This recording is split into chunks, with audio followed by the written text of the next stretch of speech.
one name that keeps on getting mentioned, and well, I cannot confirm this, but it has been reported to me that Eddie Howe was in Scotland recently playing golf with Peter Lowell, the man at the top. Yeah.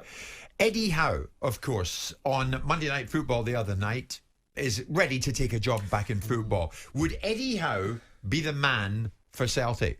And I know, with all due respect to Neil, who I know you're still in the job, and apologies for talking like this, but we have to.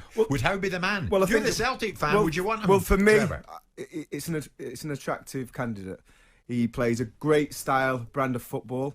Not the last year, obviously they got relegated, Bournemouth, but in general, I thought he managed that team very well. I think he's a young manager who's got ambition. I feel he could really stimulate that squad with his different ideas. We've seen Jamie Carragher talking to Eddie about the set pieces and how intricate they are and how much they are well drilled.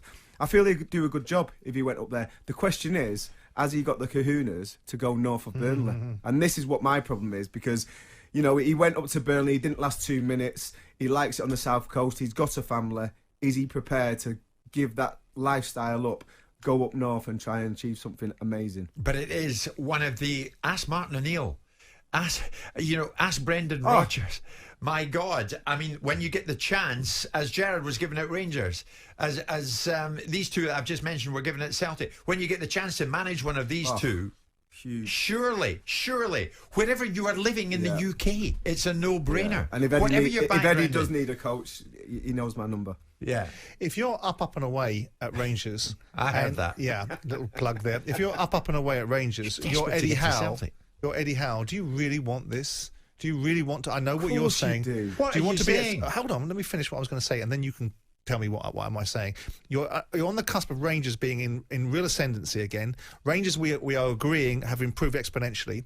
It might be a tall order to even stop Rangers. So why does Eddie Howe want to be the manager in charge when it becomes the 10th title that's lost by Celtic in a row? So I look at it and say, I don't think Eddie Howe...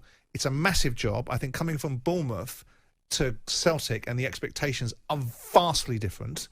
And you're right to point out that his tenure at Burnley earlier in his career wasn't covered in success.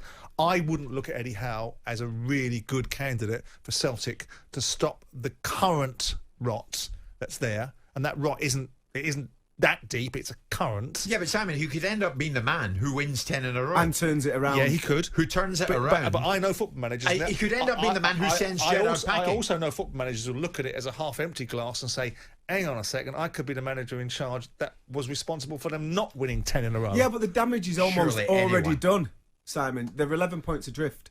So if he goes in there, it's not like it's on his watch. If he goes in there and reduces that to 3 points at the end of the season, it's been a gain. He's not succeeded, but it's still been a gain. So I don't think there's anything to lose. I think he goes in there with a fresh approach. Listen, I'm not saying Neil should get the sack, but I'm saying if they do change the manager at Celtic, Eddie Howe, for me, would be one of the top candidates.